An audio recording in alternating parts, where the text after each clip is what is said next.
kind of first impressions of seeing your name on the screen, getting another top 8, and then seeing the matchup and who all is coming here to your regional? Yeah, I told the guys that, whatever the 4 seed is, that's the regional. So we've been good about just keeping our eyes focused on what's in front of us, and figured there'd be a really good, just like in years past here, there'd be a really competitive field, but we certainly can't overlook the first game, which is High Point. So this is, for us, this is the High Point regional, and that's where our energy and focus will be, is just on what do we need to do to get in the winner's bracket. Were there any emotions though when you saw Vanderbilt pop up? Not really. I mean, I think we don't want to get emotional about the storylines. It just needs to be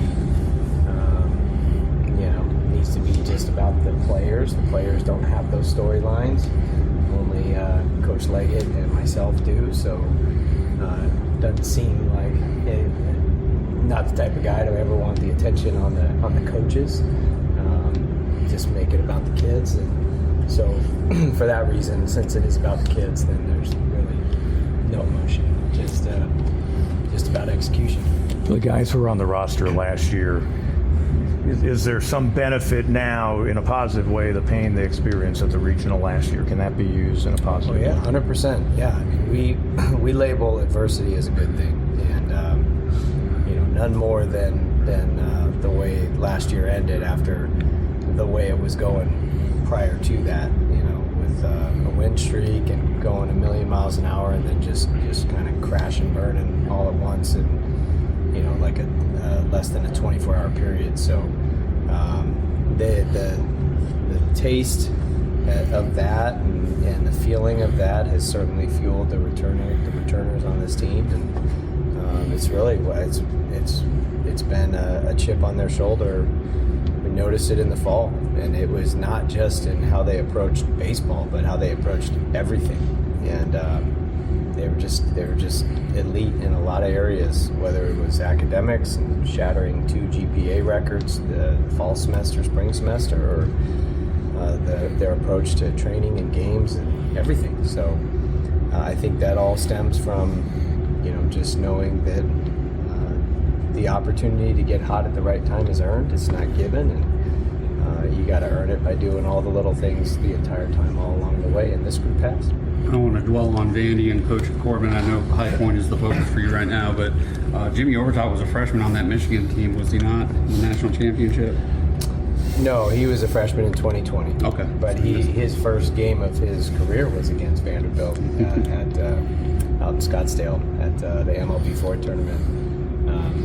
But no, he was not on the 2019 team. Do you think he's excited about getting another shot at Vanderbilt, even though he wasn't on that team? Obviously, a lot of his teammates had some bitter feelings about Vanderbilt. Probably not. I don't think he thinks that way. I think he's a captain because he keeps the guys centered on what's in front of him. So I don't think he'll think about Vandy until it's time to play Vandy.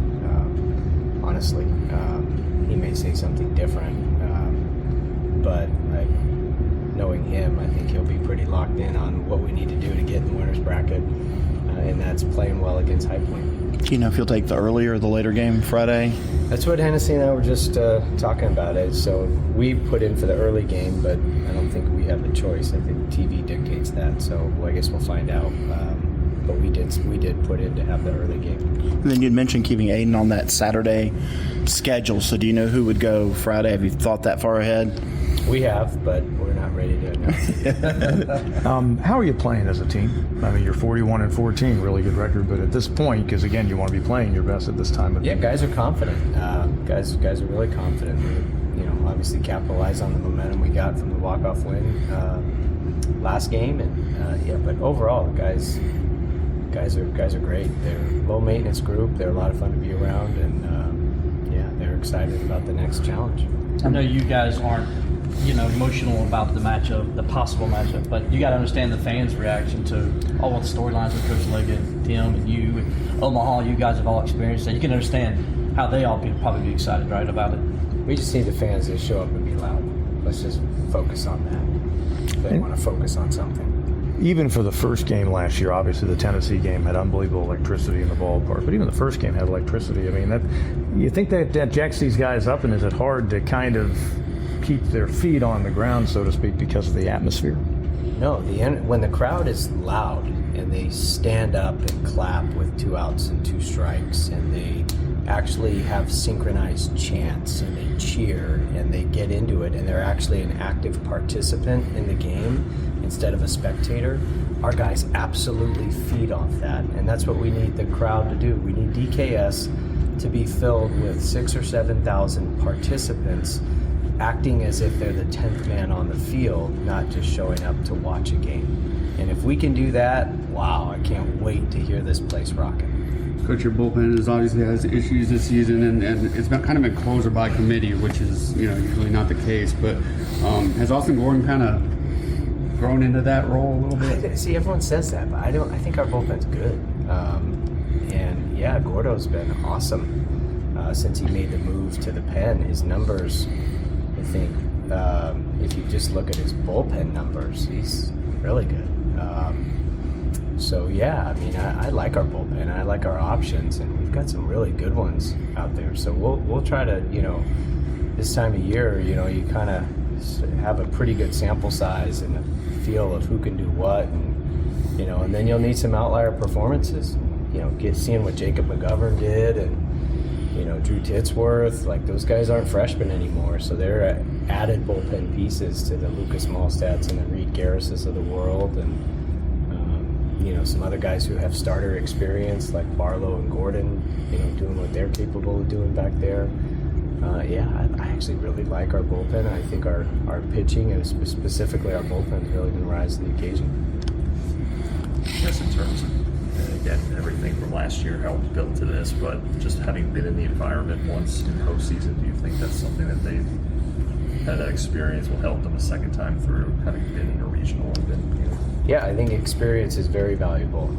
That's why college baseball is old in the post-COVID world. Not only is they're older players, people with grad years and a shorter draft and all the things, but experience plays. It always plays. And going through the regional at home last year, the returners that experienced that and kind of know what to expect, it can certainly be an advantage. But we still got to go out and execute. Still got to go play well. But this team will. This group is ready. Is Will Miller taking the cast off yet? No, not yet. But he takes it off this week, if I'm not mistaken. Does that mean immediate? I mean, that means then more rehab, or once the cast comes off? Jumps in and swings and ready to hit jacks. Yeah, I have no idea. I doubt he's going to just jump in there and start hitting again. There'll probably be a build-up time, but either way, it's one step closer to him returning to action. Coach, the ACC is obviously well represented in this tournament, and right up there with the SEC this season. How well do you think going through the course of the ACC play has prepared you guys? Yeah, the ACC is legit. I mean, it's a gauntlet of just explosive players, power arms, good teams, great coaches, and just it's just good. It'll make you battle tested for sure, because there's no teams in the ACC that are gimmies. Everybody can beat anybody, and you have to play well. You have to earn every single victory. It's really tough, and you just look at the 8 national seeds. They all come from the ACC and the SEC, and this whole field is heavy with those 2 conferences. So just goes to show you the caliber of baseball in this region, this part of the country, and and player development's better. Players are older. Everybody's good. Everyone's recruiting. Everyone's got great players, but the commitment to resources in these programs are just accelerating the development of a lot of these players. So every weekend, it's prepared us for an opportunity like this. What you'll some of the mental teachings that you and the coaching staff give to the players, as far as allowing them to believe and come back from so many deficits all year?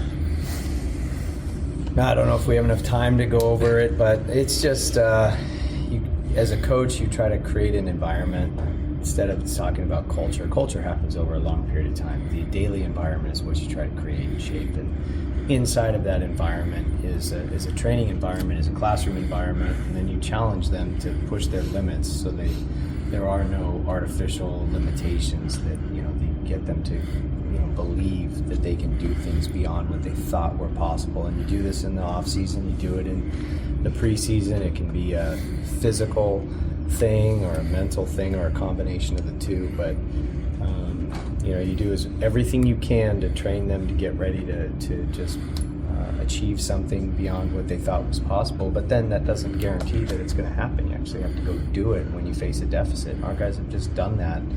So the believability stems from our training, but it really is emphasized by their ability to have come back multiple times this year. One of the storylines, of course, everybody, not since 2010, we're going to hear all about it. A lot of these players were 3-4 years old back during some of these games. Do you tell them that? Like, you're not dragging 2011 out on the mound with you. You're not dragging 2013 into the batter's box. I've only been here 2 years. It's all about what happens Friday and Saturday and Sunday. Yeah, everyone wants to talk about that. And the people who bring that up over and over and over and over and over again, those are called Gamecocks. Those aren't Clemson fans. That's South Carolina's fan base that love to troll. So whatever. I mean, they've got bragging rights because of what they accomplished a decade ago, and that's fine. It's Coach Corbin. Yeah, it's Coach Corbin. It's actually my boss, Kyle. And that's fine. And we have to go out and do it. But if you're going to start looking in history books, then go back to the mid '90s and the early 2000s and the Coach Leggett heyday. Go back to Coach Wilhelm's days. This is a blue blood program with plenty of rich history and tradition. And if Clemson baseball truly is back, then we've got to go out and earn it on the field. And we're going to do that not by overlooking High Point, but by getting in the winner's bracket and then try to stay in the winner's bracket in Game 2. But it all starts with getting in the winner's bracket on Game 1, and what has happened historically doesn't have anything to do with what's going to happen on Friday. We're going to go out and play well. We haven't talked about Coastal at all, but obviously a lot of familiarity there. We didn't play him this year. We had him on the schedule twice, but played him last year, and obviously, really admire and respect Coach Gilmore and the career that he's had and the program he's built at Coastal. And they'll be as dangerous as anybody in this field of 64, and playing with a lot of passion, with players wanting to make sure that he ends his career the right way. And so this is a lot of storylines in this tournament, as we saw with the matchups and the pairings and all the things. But the team that's going to win is the team that plays the best, and that's the bottom line. And we just got to keep our target on that. So it's going to be a mindset that allows us to play well.